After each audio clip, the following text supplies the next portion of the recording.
Preparando la prédica de hoy leí algo sobre el jefe del Instituto de Bioética de la Universidad de Medicina de Nueva York, que quiso hacer una investigación acerca de pacientes terminales.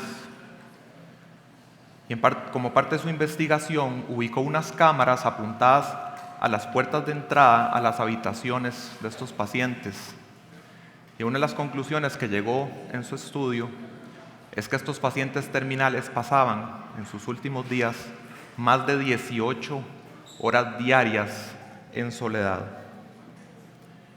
¿Y esto qué tiene que ver con la 8ª plaga o señal de las langostas y la 9ª plaga de las tinieblas en Éxodo capítulo 10? Lo conecto porque yo quisiera empezar la prédica de hoy con un tono de seriedad. 3 de las cosas que más tememos los seres humanos son la vergüenza, el abandono y la muerte. Y hoy lo que vamos a ver es que el pecado, la dureza de corazón de Faraón lo llevó a sufrir estas 3 cosas, apuntando a una realidad espiritual. Por aparte de Cristo, todos vamos hacia un destino final que es de vergüenza, de abandono y de muerte. Oremos. Padre, te damos las gracias porque iluminas nuestras vidas en el poder de tu Santo Espíritu con tu palabra, Señor. Gracias Padre, que enviaste a tu Hijo Jesucristo, que es la luz del mundo, para que en nuestras tinieblas pudiéramos ser rescatados para su reino de luz, y somos hoy, por la adopción, por gracia, hijos de luz. Nútrenos con tu palabra, Señor.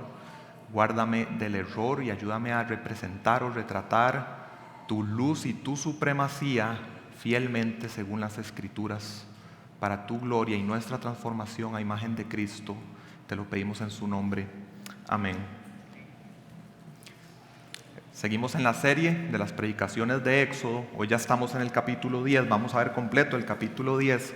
Hoy lo que vamos a ver son las plagas 8 y 9, langostas y tinieblas. Son las 2 que preceden la 10ª plaga culminante, que, como recordarán, es la muerte de los primogénitos.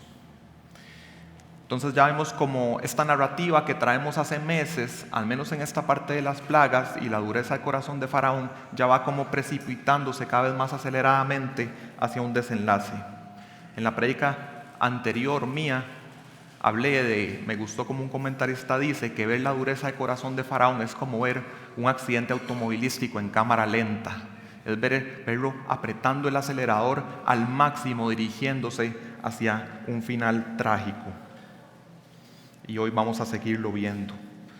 Éxodo capítulo 10, a partir del primer versículo, voy a leerles desde Nueva Biblia de las Américas. Entonces el Señor dijo a Moisés: preséntate a Faraón, porque yo he endurecido su corazón y el corazón de sus siervos, para mostrar estas señales mías en medio de ellos, y para que cuentes a tu hijo y a tu nieto cómo me he burlado de los egipcios, y cómo he mostrado mis señales entre ellos, y para que ustedes sepan que yo soy el Señor. Moisés y Aarón fueron a Faraón y le dijeron: así dice el Señor, el Dios de los hebreos: ¿hasta cuándo rehusarás humillarte delante de mí? Deja ir a mi pueblo para que me sirva. Porque si te niegas a dejar ir a mi pueblo, entonces mañana traeré langostas a tu territorio, cubrirán la superficie de la tierra, de modo que nadie podrá ver el suelo. También comerán el resto de lo que ha escapado, lo que les ha quedado del granizo, y comerán todo árbol que crece para ustedes en el campo. Llenarán sus casas, las casas de todos tus siervos y las casas de todos los egipcios, algo que ni tus padres ni tus abuelos han visto desde el día que vinieron al mundo hasta hoy. Moisés se volvió y salió de la presencia de Faraón. Versículo 7. Y los siervos de Faraón le dijeron: ¿hasta cuándo este hombre nos será causa de ruina? Deje ir a los hombres para que sirvan al Señor su Dios. ¿No se da cuenta de que Egipto está destruido?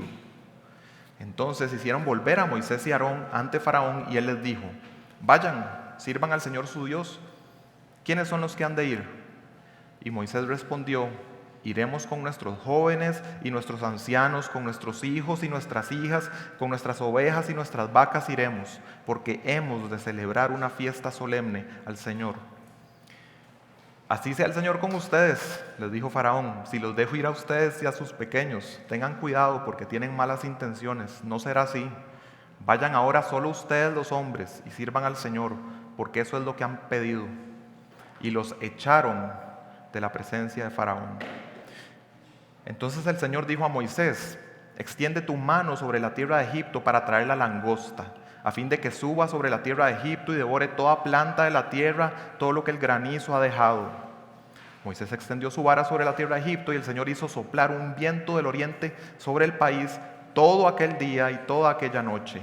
Y al venir la mañana, el viento del oriente trajo las langostas. Subieron las langostas sobre toda la tierra de Egipto y se asentaron en todo el territorio de Egipto. Eran muy numerosas. Nunca había habido tantas langostas como entonces, ni las habría después. Porque cubrieron la superficie de la tierra y la tierra se oscureció. Se comieron toda planta de la tierra y todo el fruto de los árboles que el granizo había dejado. Así que nada verde quedó en árbol o planta del campo por toda la tierra de Egipto. Entonces Faraón llamó apresuradamente a Moisés y Aarón y dijo: he pecado contra el Señor su Dios y contra ustedes. Ahora pues les ruego que perdonen mi pecado solo esta vez y que rueguen al Señor su Dios para que quite de mí esta muerte. Moisés salió de la presencia de Faraón y oró al Señor. Y el Señor cambió el viento a un viento occidental muy fuerte que se llevó las langostas y las arrojó al Mar Rojo. Ni una langosta quedó en todo el territorio de Egipto. Pero el Señor endureció el corazón de Faraón y éste no dejó ir a los israelitas. Versículo 21, pasamos a la novena señal. Entonces el Señor dijo a Moisés: extiende tu mano hacia el cielo para que haya tinieblas sobre la tierra de Egipto, tinieblas tales que puedan tocarse. Extendió Moisés su mano hacia el cielo y hubo densas tinieblas en toda la tierra de Egipto por 3 días. No se veían unos a otros, nadie se levantó de su lugar por 3 días, pero todos los israelitas tenían luz en sus moradas. Entonces llamó Faraón a Moisés y le dijo: vayan, sirvan al Señor, solo que sus ovejas y sus vacas queden aquí. Aún sus pequeños pueden ir con ustedes. Pero Moisés contestó: tú también tienes que darnos sacrificios y holocaustos para que los sacrifiquemos al Señor nuestro Dios. Por tanto, también nuestros ganados irán con nosotros, ni una pezuña quedará atrás, porque de ellos tomaremos para servir al Señor nuestro Dios. Nosotros mismos no sabemos con qué hemos de servir al Señor hasta que lleguemos allá. Pero el Señor endureció el corazón de Faraón y éste no quiso dejarlos ir. Entonces Faraón dijo a Moisés: apártate de mí, cuídate de volver a ver mi rostro, porque el día en que veas mi rostro morirás. Bien has dicho, no volveré a ver tu rostro, respondió Moisés. Si tuviera que resumir todo lo que acabamos de leer, la idea sería de esta manera: la burla, la devastación y el abandono preceden la muerte que culmina el juicio sobre los endurecidos, lo cual da testimonio a todas las generaciones de la supremacía del Señor. Y mi propósito al predicar hoy es que nos consagremos por completo a Cristo, quien sufrió por nosotros la burla, la devastación y el abandono en la cruz en nuestro lugar. Voy a repetirlo: que nos consagremos por completo a Cristo, quien sufrió la burla, la devastación y el abandono en la cruz en nuestro lugar. Entonces el texto que acabamos de leer vamos a estudiarlo con 2 verdades, una con cada plaga, y la primera la tenemos entonces con la señal de las langostas en los versículos del 1 al 20, y esta sería la verdad. Las señales de burla a los endurecidos dan testimonio a todas las generaciones de la supremacía del Señor. En el texto que tenemos hoy, desde el versículo 1, y se ve reiterado en el 18 y en el 27, vemos este tema de Dios endureciendo el corazón de Faraón. Ya no es que nada más se dice que el corazón está endurecido o que el faraón se endureció a sí mismo. En estas etapas finales explícitamente se dice que Dios es el que endurece el corazón del faraón. Ya hemos hablado de ese tema en las predicaciones. Solamente repasarlo y recordar lo que dice Proverbios 21:1. Como canales de agua es el corazón del rey en la mano del Señor. Él lo dirige donde le place. Al Señor le complació que esta historia fuera exactamente como fue, nos quedó registrada y nos es testimonio hoy día. Y esa era la idea, leímos, que fuera transmitida esta verdad a los hijos, a los nietos, a todas las futuras generaciones. Ese es el mandato del Señor, es el propósito de estas señales que les llama de burla, que ya vamos a hablar de eso. Y sabemos trágicamente que los israelitas no cumplieron fielmente, hubo algunos de ellos, pero no cumplieron fielmente este mandato de transmitir las verdades a sus hijos y a sus nietos. Y el pueblo sufrió las consecuencias, se apartaron del Dios que los había redimido. Y esto es muy directamente aplicable a nosotros. ¿Qué hay de nosotros? ¿Estamos instruyendo a nuestros hijos con el testimonio de la grandeza de Dios? No solo de Éxodo, sino de lo que tenemos ya en el Nuevo Testamento con la venida de Cristo. Les compartimos acerca de la experiencia personal de los grandes hechos, las obras que Dios ha hecho en nuestras vidas. Yo he conocido padres cristianos que me han dicho: yo prefiero no influenciar a mis hijos en estas edades tempranas, sino que cuando sean mayores y puedan comprender mejor las cosas, que entonces en ese momento tomen una decisión por ellos mismos. Y en un sentido eso pudiera a alguien sonarle bonito, pero eso parte de una suposición equivocada. Pensar que si yo no estoy influyendo en mis hijos, ellos quedan sin ninguna influencia. Y la realidad es que vivimos en un mundo idólatra, lleno de enemigos de la cruz. Y si usted en esas edades importantes, formativas, en que son tan moldeables, tan receptivos, si usted no los apunta a Cristo, de fijo va a haber quienes lo apunten a algo que es opuesto a Cristo.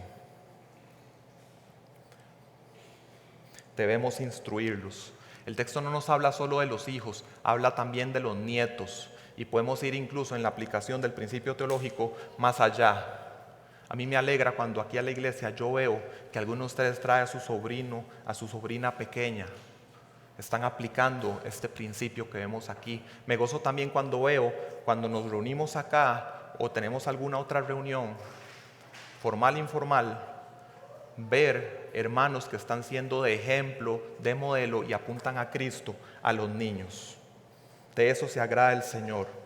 Es lo que nos habla los primeros versículos de lo que leemos hoy en capítulo 10. El versículo 1, como ya les dije, hay algo que es interesante. Dice que Dios dijo: como me he burlado de los egipcios. Es una palabra extraña esto, pensar en Dios burlándose. Y puede ser una figura literaria, pero es interesante que el Espíritu Santo seleccionó esa palabra para que quedara ahí. Es una palabra que comunica una idea de vergüenza, de poner en ridículo, casi que como agarrarlo a alguien de juguete. Es una humillación severa. Y de hecho, donde uno ve otros pasajes de Antiguo Testamento en que se usa esta palabra, muchas veces es en el sentido como de una burla tan ofensiva que se da ya en un escenario en que alguien va a morir. Así de fuerte es esto. En el Nuevo Testamento podríamos pensar en las burlas que recibió Cristo en las horas previas a su muerte. Los versículos 3 al 9 lo que vemos es que esto de no ser humilde delante del Señor, el único Dios verdadero, es algo que lleva a ruina. Y lo que estamos viendo aquí en la narrativa es cómo esta confrontación va escalando. Aquí hubo una lucha de hasta cuándos. No sé si lo vieron como cuando leímos hasta cuándos. Dios dice: ¿hasta cuándo rehusarás humillarte delante de mí? Y por su parte los siervos de Faraón dicen: ¿hasta cuándo este hombre nos será causa de ruina? Sigue escalando y nadie cede. Pero la devastación que hay en Egipto, ya a este punto, después del granizo, incluso antes de las langostas, ya es algo evidente, mucho más con las langostas. al punto que ocurre algo que a veces hemos visto en experiencias de nuestras propias vidas, de que alguien ya ha sufrido tal devastación por el pecado que se le interviene o busca la manera de decírsele antes de que llegue a tocar fondo. Y es casi lo que vemos aquí que hacen los siervos de Faraón, que interesantemente vemos que dice que también estaban endurecidos, pero a pesar de lo endurecidos que estaban, igual dan un consejo sabio a Faraón de que ceda. Lo llaman a ceder. Es gracia de Dios cuando nos permite ver con nuestros ojos la devastación que está produciendo el pecado en nuestras vidas. También es gracia del Señor cuando pone personas que nos ayudan a verlo cuando estamos ciegos a la devastación del pecado. Nos alertan del destino hacia el que vamos. Y cuando imaginé esta escena como está retratada de los siervos de Faraón con Faraón, me recordó de una película, no sé cuántos acá la recordarán porque ya es de hace 20 años, una película sobre Hitler que se llama La Caída, en inglés Downfall, que sí tiene una escena famosa que la han tomado más como chiste, pero es en el momento en que ya están a punto de perder la guerra. Los ejércitos enemigos ya están a menos de 40 kilómetros del búnker en que está Hitler, y aunque las personas, su séquito alrededor le temen, saben que es el momento de decirle que ya al final está a la vuelta de la esquina. Y él tiene un arrebato de ira, está fuera de sí, hasta trata de idear planes moviendo y atacando con tropas que ya ni existen. Está en un estado de locura. Y después de ese arrebato, de ese berrinche, finalmente como que se calma y reconoce la derrota. Entra en razón de que realmente ya no hay escapatoria y no hay nada que hacer.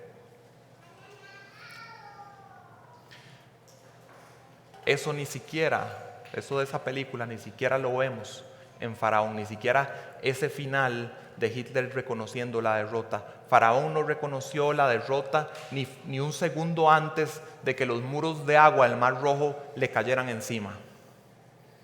Y fue así porque Dios quiso que quedara un testimonio para todas las generaciones en que viéramos el extremo de la dureza del corazón humano, pero que también viéramos el extremo de su poder, de su soberanía, de su justicia, de su carácter salvador.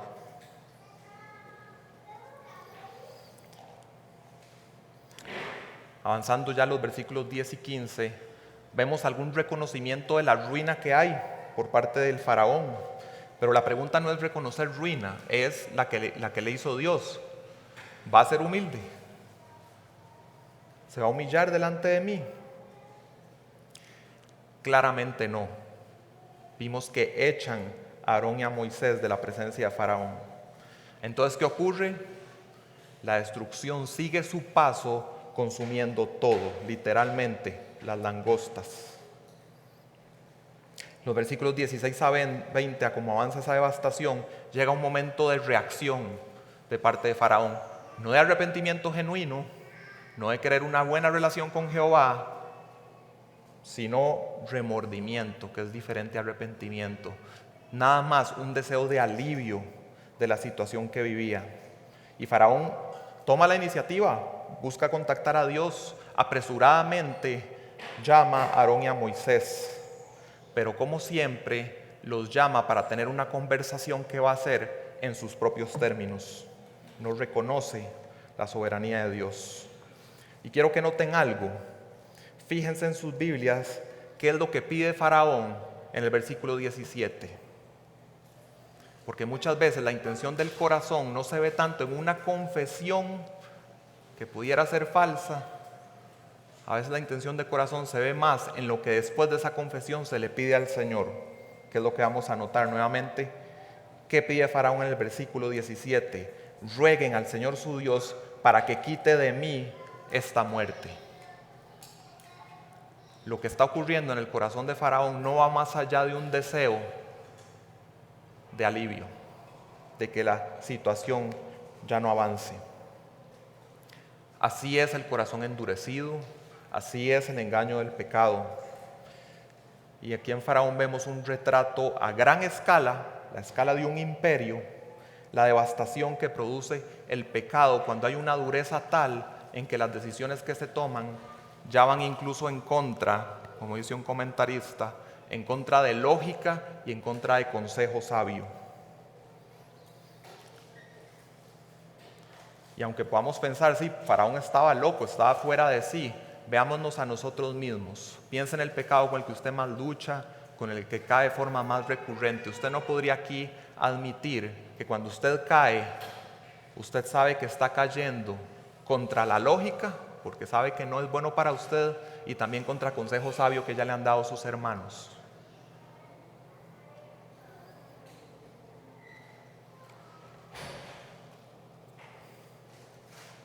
Eso me recuerda algo que dijo Calvin, y lo voy a parafrasear, que el faraón no es un monstruo, simplemente es un hombre natural, del que nos habla la palabra en 1 Corintios, que es el que no tiene el Espíritu de Dios, solo que se prolongó su dureza para que se viera a cuál extremo llegaba. Y yo creo que es probable que muchos acá recuerden un momento de su vida en que Dios les concedió el que fueran abiertos sus ojos a poder ver la devastación que el pecado estaba haciendo en sus vidas, su inmoralidad, su amor al dinero, sus arrebatos de ira, su deseo de control, de poder, tal vez una adicción que te atrapó, te cegó y te llevó, como estamos viendo hoy, a un punto de ruina, a un punto de un daño irreparable, o en el mejor de los casos, un daño que tarda décadas en restaurarse. Y fue gracia de Dios si viviste eso en un momento de tu vida, para que volvieras la mirada al Señor. El pecado inicia por lo pequeño. Un día que desperdicias un poco de tiempo en algo, 2 días, 3 días, te robó tiempo que debió haber sido un tiempo bien invertido en meditar la palabra, en dormir, en estar con la familia, congregarse en la iglesia, para trabajar. Y cuando te das cuenta, ese endurecimiento va avanzando y cómo las langostas empiezan a consumir. Y cuando te das cuenta, ya está consumiendo tus finanzas, está consumiendo tus relaciones, está dominando qué es en lo que piensas, está dominando cómo es la manera en que ves el mundo, gasta tu energía. Los ídolos consumen todo, son como las langostas. Y llega el momento en que te das cuenta que has perdido tu dinero, tu salud, tus relaciones, tu conciencia fue afectada y tu corazón fue endurecido. Y te das cuenta que eras un esclavo del pecado. Sin Cristo, igual, esclavo del pecado. Nunca tuviste el control. El pecador sin Cristo piensa que está disfrutando del pecado y que elige pecar. La palabra nos dice, el que hace pecado, esclavo es del pecado. Y es más, incluso hoy como cristianos, tal vez en tu vida puedes empezar a notar que se están multiplicando pérdidas por un pecado en el que estás cayendo. Pérdidas de diferentes tipos, relaciones deterioradas, oportunidades perdidas, percances de salud, distanciamiento de los medios de gracia que Dios nos da. Y el mensaje de hoy, según lo dije en el propósito, míralo entonces como un llamado a consagrarte por completo a Cristo, que quiere guardarte de un mal camino. Miguel Núñez hace una distinción entre ser afligido y ser quebrantado. Faraón fue afligido 10 veces, pero quebrantado ni una sola. Porque el quebrantamiento literalmente es hacer pedazos, es cuando el quebrantamiento de corazón es que se hace pedazos el corazón, pero es en relación con el tema de nuestra relación con el Señor, de querer estar en buenos términos con Él, no en lo que Él me da o no me da, o lo que envía a mi vida o no envía, sino la relación con Jehová. A Faraón no le interesa una relación con Jehová bajo su señorío, no le interesa. Afligido pero no quebrantado. Y cuando no hay quebrantamiento, entonces estas señales son como olas que van pasando. Incluso Dios concede que Faraón hace una confesión falsa, le concede el alivio, pero como no está aferrado al ancla del alma, que solo puede ser Jesucristo, lo que no sabe Faraón es que la ola que viene detrás es más fuerte y que va a llegar sin previo aviso. Las plagas 3, 6 y 9 llegaron sin aviso. Y eso nos lleva a la segunda verdad, que está asociada con la segunda plaga que veremos hoy, que es la novena, que es la de las tinieblas. Y la verdad que vamos a ver en versículos 21 a 29 es esta. Las tinieblas envuelven a los que usurpan el dominio del Señor y preceden a la muerte. Se nos dice que eran unas tinieblas densas que podían palparse. En el idioma original usa dos palabras que significan oscuridad. Es como si dijera oscuridad de la oscuridad. Y muchos piensan, al igual que con otras plagas, que esto puede asociarse a un fenómeno natural, a unas tormentas de arena que son comunes en esta zona y en esta época del año. Aún para hablar un poco de eso, de estas teorías de que fueron fenómenos naturales, me gustó como lo pone un comentarista. La sincronía, la intensidad y la selectividad geográfica muestran el elemento sobrenatural de las plagas.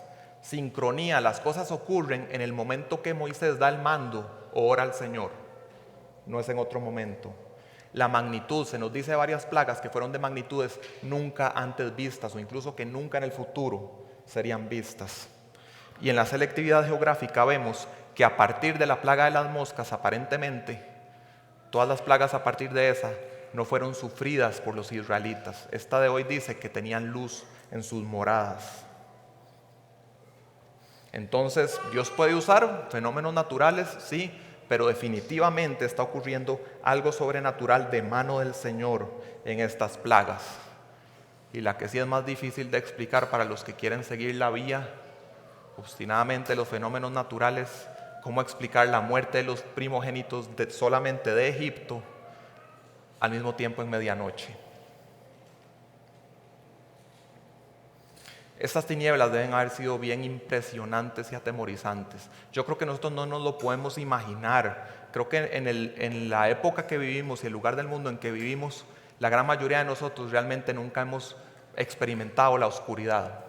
Realmente no. Incluso para aquella época era una oscuridad extrema, atemorizante.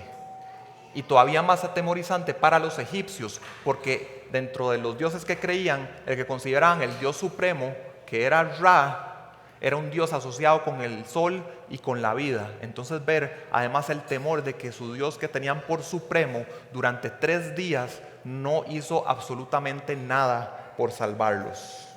Deben haber estado horrorizados. La oscuridad se asocia al reino o el ámbito de la muerte. Lo veremos cuando los primogénitos mueren justo a medianoche. Y pudiera meterme más en esto, el vínculo que hay fuerte en la Biblia entre oscuridad y muerte. Solamente decir que desde la palabra misma en hebreo tienen la misma raíz. La palabra que habla de sombra de oscuridad y la palabra que es de muerte. A partir del versículo 24 empezamos a ver que a pesar de que está en ruinas, el faraón no se rinde, sino que sigue con la técnica de intentar negociar. Como perdió su ganado, entonces le queda conveniente que entonces los israelitas se vayan, pero que le dejen el ganado. También le resulta conveniente que los israelitas no se lleven el ganado para así mantener algún mecanismo de poder y de control sobre ellos, que de alguna manera sigan dependiendo de él. Pero vemos que Moisés es absolutamente enfático en lo que dice, que es ni una pezuña. Todo va a estar reservado para servir al Señor. Y aquí hay una lección importante. Cuando el enemigo trata de destruir el plan de Dios, muchas veces no lo hace atacando las cosas que a nuestros ojos son grandes en el plan, sino que busca socavar cosas que a nuestra vista son solamente detalles y hasta podemos ser engañados en pensar que son entonces negociables. Pero entonces lo que ocurre es que el enemigo empieza a establecer fortalezas en la batalla, y esas fortalezas muchas veces empezaron por una concesión pequeña de parte de los cristianos. Me gustó esto que dice un comentarista: los cristianos no lograrán una victoria completa mientras le den un lugar al diablo.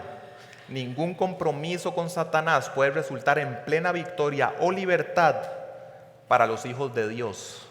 Y en este tema de hacer concesiones, me pareció brillante la manera en que ve las 4 maneras, en el texto que ya traíamos y además lo de hoy, de cómo el enemigo trató de que el pueblo de Dios hiciera concesiones.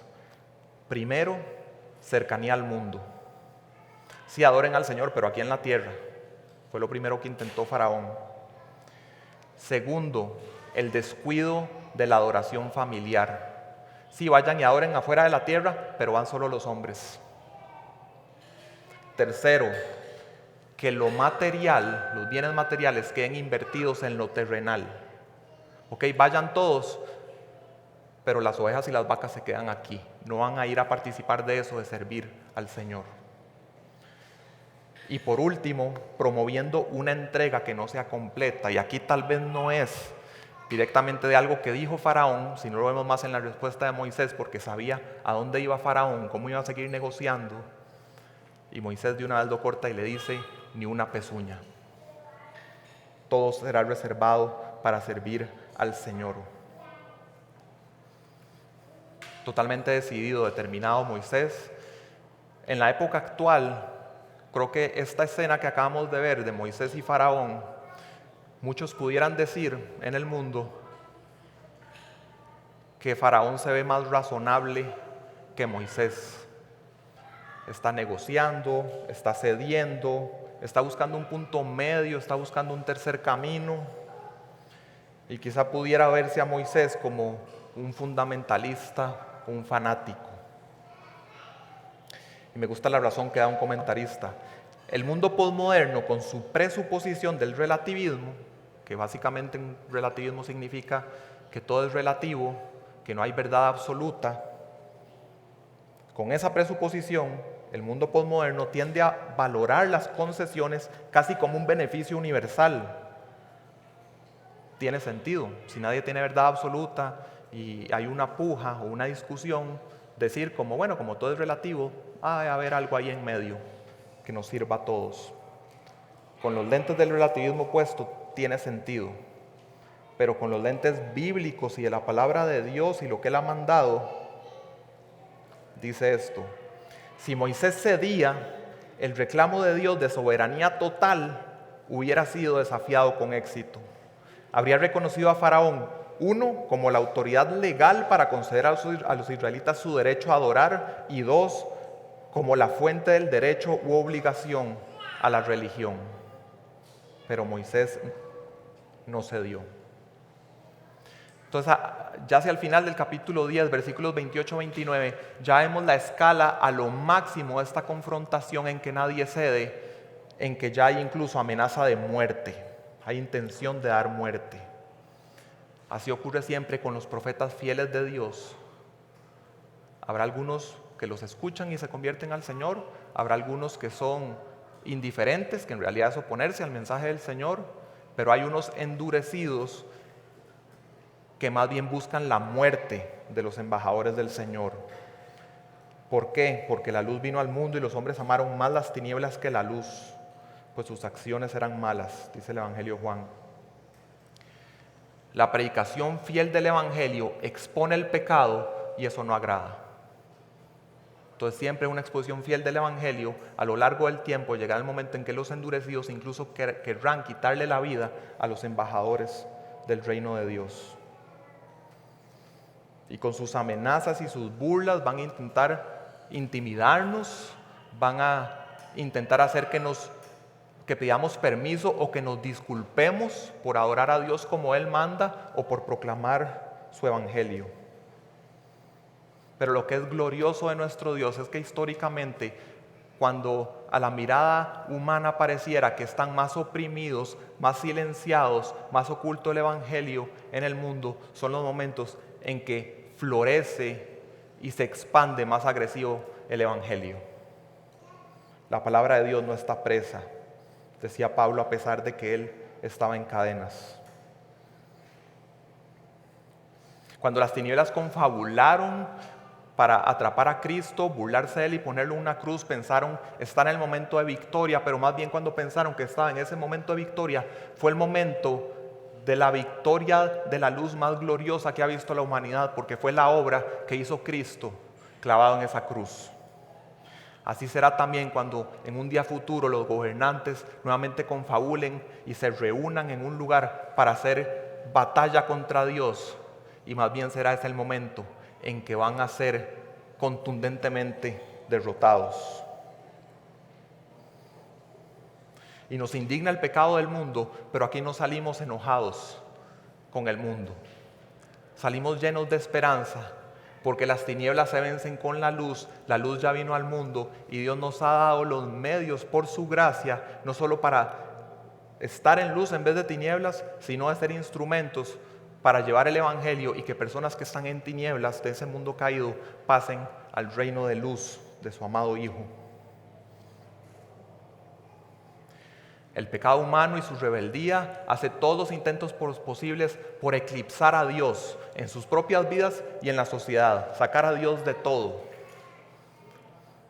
Ante el ojo humano puede ser velado Dios y que ya no se escuche de Dios en ningún lado, no se ore, nada de eso, no se proclame el evangelio en foros públicos, de medios, etc. Pueden lograr ese velo a un nivel muy terrenal, muy bajo, muy aquí de nosotros. Pero la luz gloriosa del Señor, así como en estas tinieblas que hubo en Egipto, aunque velado a los ojos, la resplandecencia gloriosa de la luz de Dios brillaba igual que siempre. Dios realmente no es eclipsado, Él siempre brilla igual. Y siempre donde habite el pueblo de Dios, ahí va a haber luz. Esta plaga de tinieblas es casi como si Dios dijera: ok, ustedes me quieren eclipsar, adelante. Pero entonces vean cómo realmente se ven sus vidas si yo estoy ausente.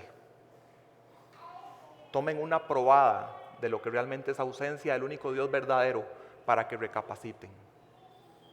Y pensando en eso, imagínense levantar la mirada y ver cómo estaba Egipto en esos momentos, todo devastado.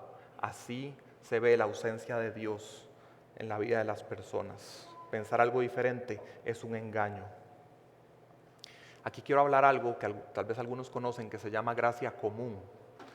Y es que hay un tipo de gracia de Dios de la que se benefician por igual los creyentes y los no creyentes. Por ejemplo, en Salmo 145:9 dice: el Señor es bueno para con todos y su compasión sobre todas sus obras.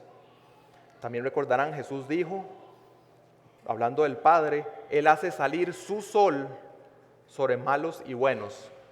No hace salir el sol, hace salir su sol sobre malos y buenos y llover sobre justos e injustos. Vean lo que dijeron Pablo y Bernabé en Listra. En las generaciones pasadas Dios permitió que las naciones siguieran sus propios caminos, como Egipto. Y sin embargo no dejó de dar testimonio de Él mismo. Y aquí viene la gracia común. Haciendo bien y dándoles lluvias del cielo y estaciones fructíferas, llenando sus corazones de sustento y alegría, como en Egipto. Todo ser humano en algún grado es beneficiario de la bondad, de la misericordia, de la amabilidad de Dios. Y esto hasta en las cosas más simples de la vida, de la gracia común. Sustento y alegría, podemos hablar de luz, de calor, de la naturaleza, del agua, del aire, la comida. Pero Santiago nos dice algo muy importante. No se engañen, toda buena dádiva y todo don perfecto desciende de lo alto, desciende del Padre de las luces. Todo esto para decir que lo que Dios está haciendo aquí en Egipto es retirar la gracia común.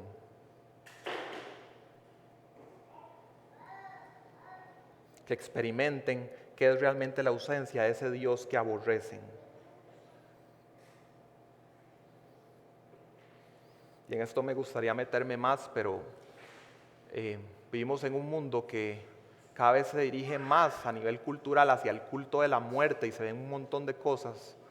Y también lo vemos hace mucho tiempo, eso sí hace mucho más tiempo, en hacer de una caricatura de lo que es realmente el infierno.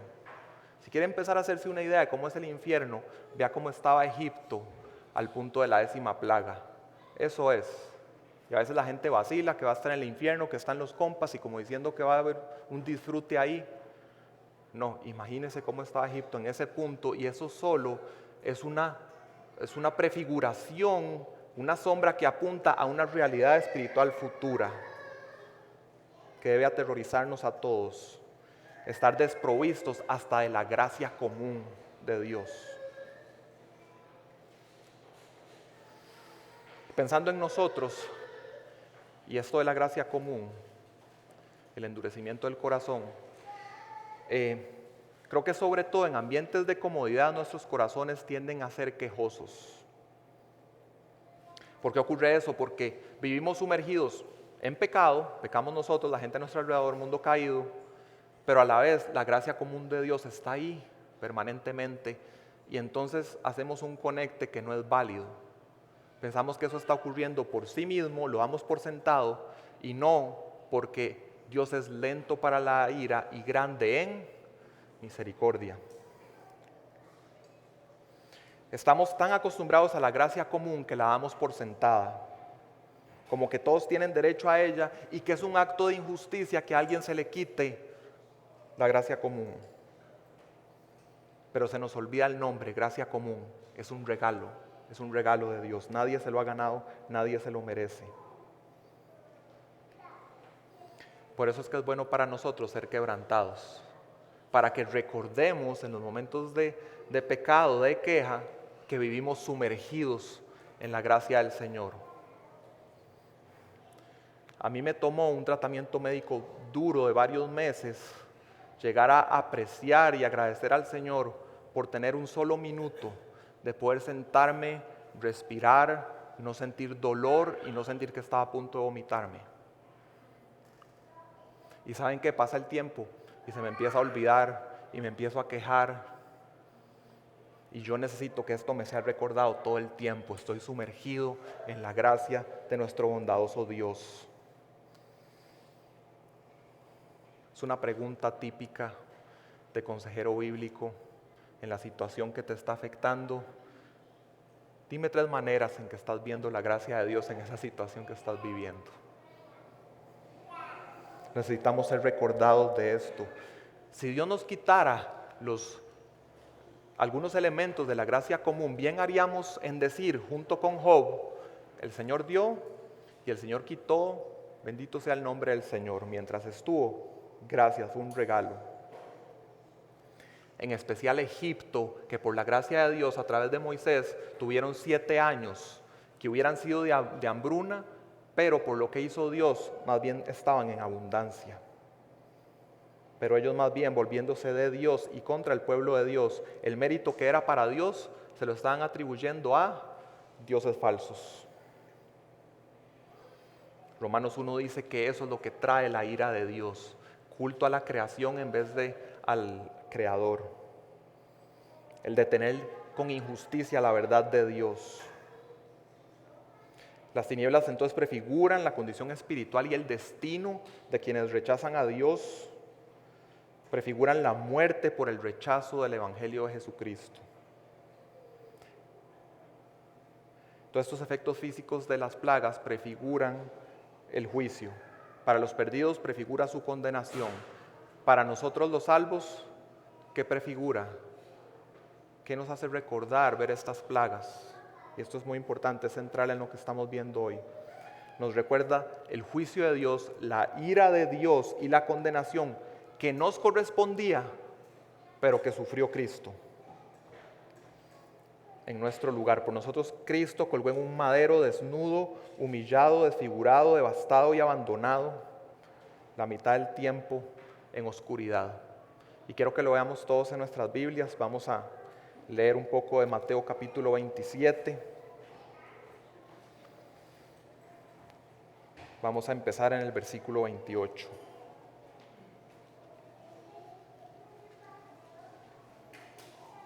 Mateo 27, 28. Voy a irme saltando algunos versículos, pero vamos a partir de ahí. Después de quitarle la ropa, le pusieron encima un manto escarlata y tejiendo una corona de espinas la pusieron sobre su cabeza y una caña en su mano derecha, y arrodillándose delante de él le hacían burla diciendo: Salve, Rey de los Judíos. Lo escupían y tomaban la caña y lo golpeaban en la cabeza. Después de haberse burlado de él, le quitaron el manto y le pusieron sus ropas y lo llevaron para ser crucificado. Avanzo al 39. Los que pasaban lo injuriaban meneando la cabeza.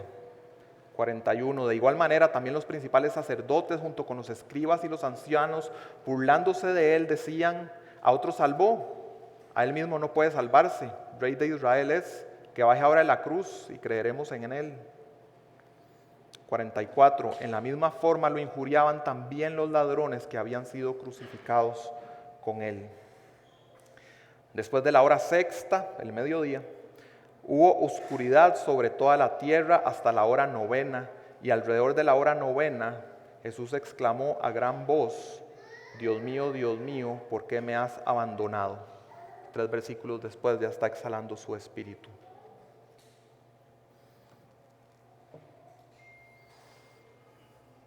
Creo que esta es la parte medular para que podamos aplicar el propósito de la prédica de hoy, de consagrarnos por completo a Cristo. Y quiero verlos cuando les pregunto esto. ¿Usted entiende que cuando Jesús sufrió eso le tocaba a usted? ¿De verdad usted cree eso? ¿Entiende el peso del pecado? ¿Entiende la santidad de Dios? ¿Entiende que ese hubiera sido usted? Y voy a leerlo de nuevo. Por nosotros Cristo colgó de un madero, desnudo, humillado, desfigurado, devastado y abandonado, y a veces esto se nos olvida, la mitad del tiempo en completa oscuridad. Para ese tema de la luz y las tinieblas repasé recursos y sermones y hubo algo que me impactó mucho. En el siglo XVI, al inicio, antes de la Reforma, en Ginebra, la ciudad tenía un lema en idioma latín que era: post tenebras espero lucem. Después de las tinieblas espero luz. Un sentido de esperanza.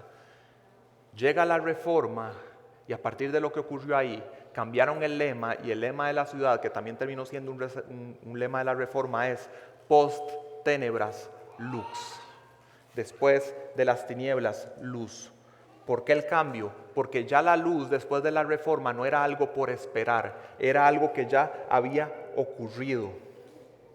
El poder del Evangelio es tan glorioso que cuando salió de donde lo tenían encapsulado, los reformadores experimentaron ese poder del Evangelio y trabajaron de manera extenuante para traducir la Biblia y para predicarla expositivamente con sermones diarios, incluso entre semana, incluso a veces varios al día. Y esa luz del Evangelio empezó a ser expansiva, alcanzando ciudades, países y hasta continentes. Por siglos el Evangelio había estado preso en el idioma latín y solamente para los clérigos. No tenía acceso el pueblo a la Biblia en latín y mucho menos en su propio idioma. Y R.C. Sproul dice esto de la Reforma: es como si la luz del sol hubiera explotado en medio de la medianoche y todo el mundo se volvió de cabeza. Fue el mayor avivamiento del cristianismo apostólico en 2000 años de historia cristiana. El día de hoy, ahí en Ginebra, si alguno va en un parque, está el Muro de la Reforma, un monumento de 100 metros de ancho, como 6 de alto, y el lema está ahí, letras mayúsculas grandes: post tenebras lux, después de las tinieblas luz. Nuestro Dios es glorioso, y cuando parece que las tinieblas van a prevalecer y tienen atrapado el Evangelio y no va a poder salir, Dios actúa poderosamente y se mantiene firme y se cumple la promesa de Jesucristo. Este Evangelio del reino será predicado en todo el mundo para testimonio a todas las naciones. Vamos a ver un poco de textos de lo que hace el Evangelio con los que andan en tinieblas. Lucas 1, profetizado sobre Cristo. Gracias a la tierna misericordia de Dios, la luz matinal del cielo está a punto de brillar entre nosotros para dar luz a los que están en oscuridad y en sombra de muerte. Jesús le dijo esto a Pablo cuando fue convertido: te envío para que les abras sus ojos a fin de que se conviertan de las tinieblas a la luz, del dominio de Satanás a Dios, para que reciban por la fe en mí el perdón de pecados y herencia. Colosenses 1:13, el Padre nos libró del dominio de las tinieblas y nos trasladó al reino de su amado Hijo. Como les dije, había empezado la prédica con un tono serio, pero quiero que lo terminemos con un tono de gozo y de esperanza en Cristo. Y aunque vivimos en este mundo caído, en lo que llaman el ya pero todavía no, nuestro lema ya no es después de las tinieblas espero luz. El lema del cristiano es después de las tinieblas luz. La luz ya vino al mundo, lo vimos en Juan capítulo 1. Jesús dijo: yo soy la luz del mundo, el que me sigue no andará en tinieblas, sino que tendrá la luz de la vida. Tenemos a disposición la palabra en la que se nos dice: lámpara es a mis pies tu palabra y lumbrera a mi camino. Para cada uno que realmente está en Cristo es ya una realidad lo que dice 2 Corintios 4:6, porque Dios, que mandó que de las tinieblas resplandeciese la luz, es el que resplandeció en nuestros corazones para iluminación del conocimiento de la gloria de Dios en el rostro de Jesucristo.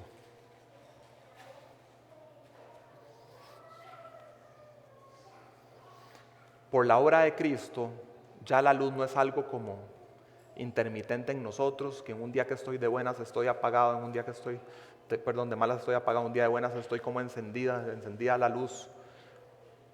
Los términos en que habla la palabra, por la obra ya completa de Cristo, es que el ser luz es parte de nuestra identidad en todo momento. Porque antes ustedes eran tinieblas, pero ahora son luz en el Señor. Anden como hijos de luz. Hermanos, aleluya, lo que acabamos de cantar. Nuestra vida es Cristo. Consagrémonos entonces por completo a Cristo, quien sufrió la burla, la devastación y el abandono en la cruz en nuestro lugar. Oremos. Padre, confesamos delante de ti que constantemente menospreciamos tu gracia, la damos por sentada y que además perseguimos ídolos de los que te pedimos nos guardes. Queremos también agradecerte y consagrarnos a ti, Señor. Como cantamos hace unos minutos, en densa oscuridad vagué, perdido en el error, pero de mí tuviste compasión y me guiaste a la cruz. Y contemplé tu gran bondad, sufriste tú por mí, al tú morir en mi lugar, tu gracia recibí. Aleluya, mi vida eres Cristo. Aleluya, Jesús, eres mi todo. Ahora, Señor, tuyo seré y viviré por ti. Señor, delante tuyo entregamos nuestras posesiones, nuestro tiempo, nuestro esfuerzo, nuestros dones, todo lo que somos y tenemos, hasta nuestras preferencias, rendido a tus pies para tu gloria, porque eres digno. Reina en nuestras vidas para que seamos realmente luminares en medio de un mundo perdido en tinieblas que necesita tu salvación. Hasta que se cumpla la promesa que nos regalaste en el último capítulo de la Biblia, que dice: no habrá allí más noche y no tendremos necesidad de luz de lámpara, ni de sol, ni de luz del sol. Porque tú, Dios, nuestro Señor, nos iluminarás y reinaremos por los siglos de los siglos. Amén.